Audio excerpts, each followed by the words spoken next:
Professor سعید صاحب، حضرت امام کی جو شخصیت ہے اس میں جو جاذبیت ہے اور عوامی مقبولیت ہے، آپ میں جو صبر اور تحمل کی خصوصیت ہے، کچھ آپ ارشاد فرمائیے گا۔ سیدنا الجواد جی، امام تقی علیہ السلام کائنات کی وہ شخصیت ہیں کہ اگر ان کے علم و فضل پر نظر ڈالیں تو پروفیسر صاحب ہم قرآن میں پڑھتے ہیں کہ جب موسیٰ علیہ السلام نے اللہ کی بارگاہ میں کچھ گزارشات کیں تو انہیں جواب ملا کہ فوق کل ذی علم اور اس کے نتیجے میں ان کی ملاقات ایک ایسے شخص سے کرائی گئی جن کے بارے میں اللہ رب العزت نے فرمایا کہ علمناہ من لدنا، بے شک ہم نے انہیں علم لدنی سے نوازا ہے۔ یہ پہلی امتوں کا فرد ہے جی، اور یہاں آج ہم جس سلسلے کے ایک نورانی فرد کا مبارک نام اپنی زبانوں پر لا کر ایمان کو لذتیں، حلاوتیں اور مٹھاس دے رہے ہیں، یہ پورا سلسلہ کہاں سے شروع ہوتا ہے؟ مدینۃ العلم سے۔ وہ نبی اکرم رحمت عالم صلی اللہ علیہ وسلم کے جن کے لیے اللہ نے فرمایا الرحمن علم القرآن، کیا بات، جن کی زبان پر خود اللہ بولا اور اس قدر آپ کی گفتگو کو پسند کیا کہ اگر آپ غور کریں قرآن جب کہتا ہے وَقِيلِهِ، اللہ فرمایا قسم ہے ان کے زبان کے حرکت کرنے کی، ان کے بولنے کی۔ کمال۔ پھر علی مرتضیٰ رضی اللہ عنہ، اس لیے اس سلسلے کے ہر فرد کو اللہ نے علم لدنی سے وہ نوازا ہے کہ بابا کہیں سلونی ما شئتم، کیا بات، جو چاہو مجھ سے سوال کرو۔ تو اس فرد ان کے بارے میں یہ کہنا حضور کہ میں تو نا بڑا لطف لیتا ہوں، اگر آپ اجازت دیں تو۔ رسول اللہ صلی اللہ علیہ وآلہ وسلم شہر علم ہے، امیر المومنین علی باب العلم ہے، باب شہر علم ہے، اور پھر پڑھیے ذرا وَأْتُوا الْبُيُوتَ مِنْ أَبْوَابِهَا، اللہ گھروں میں داخل ہو دروازوں سے۔ دروازے یہی ہیں، کیا ان دروازوں سے ہٹ کر ہی تو دریوزہ گری کیا بات کا ہے، مقدر بن گئی۔ سبحان اللہ، سبحان تو سیدنا امام تقی علیہ السلام کی زندگی کا ایک ایک لمحہ نبی اکرم رحمت عالم صلی اللہ علیہ وسلم کے خلق عظیم کی وہ جھلک ہے جس ضمن میں بھی اگر آپ جائیں صبر و تحمل، کتنے مخالفین ہیں، ماتھے پر شکن نہیں اللہ، سخاوت ہے، معلوم نہیں ہونے دیتے کس کو کس انداز میں دے رہے ہیں۔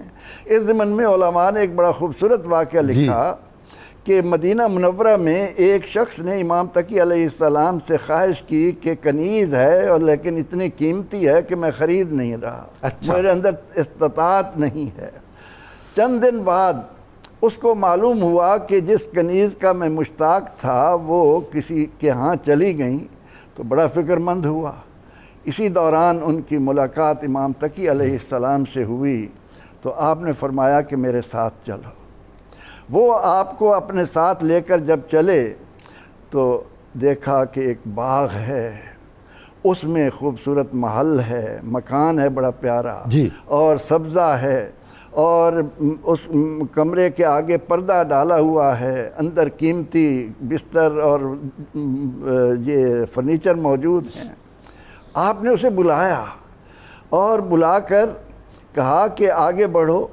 وہ جب آگے داخل ہونے لگے تو دیکھا کہ سامنے ایک خاتون ہے، تو وہ پیچھے مڑ گئے۔ اچھا، کہا پیچھے کیوں ہٹے ہو؟ یہ سب کچھ تمہارے لیے ہی تو تیار ہوا۔ اللہ اکبر۔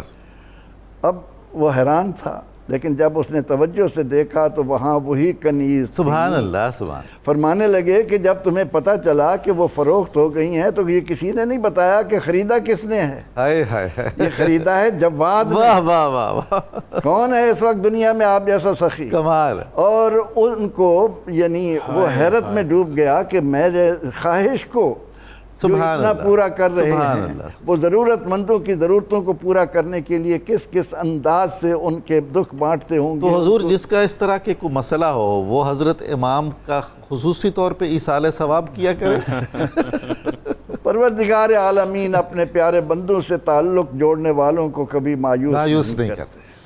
وہ خود اللہ اپنے بندوں کے دروازوں پر اس انداز سے بھیج رہا ہے کہ یہ میرے بندے وہ ہیں لَإِن سَأَلَنِي لَأُعْطِيَنَّهُ، کیا بات، اگر یہ مانگیں گے، ہائے یعنی میں اور آپ مانگتے ہیں یَهَبُ لِمَن یَشَاءُ، وہ جس کو چاہے دے، یقیناً ہم دیں گے، لیکن ان کے دروازے پر پہنچ کر جب اللہ سے سوال کیا جاتا ہے، اللہ سے مانگا جاتا ہے، اللہ سے مشکل کشائی کی درخواست ہوتی ہے، تو وہاں رد نہیں ہوتا۔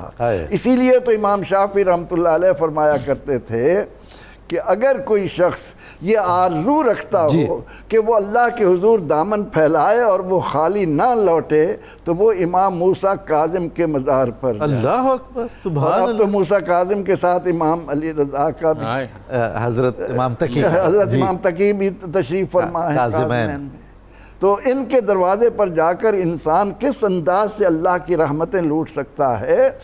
تو پروردگار عالمین نے آپ کو جن خوبیوں سے نوازا تھا، ان کے اندر صبر و تحمل، سخاوت، برداشت، لوگوں کے ساتھ حسن سلوک سے پیش آنا، ان کی اس انداز سے مدد کرنا کہ ان کو پتہ بھی نہ چلے آخر امام زین العابدین کے نسل میں ہیں، وہ کس انداز سے رات کو لوگوں کے گھروں میں چلے جانے کے بعد اپنی پشت پر، اپنی کندھوں پر اٹھا کر روٹیوں کے بورے جا کر ان کی خدمت کیا کرتے تھے۔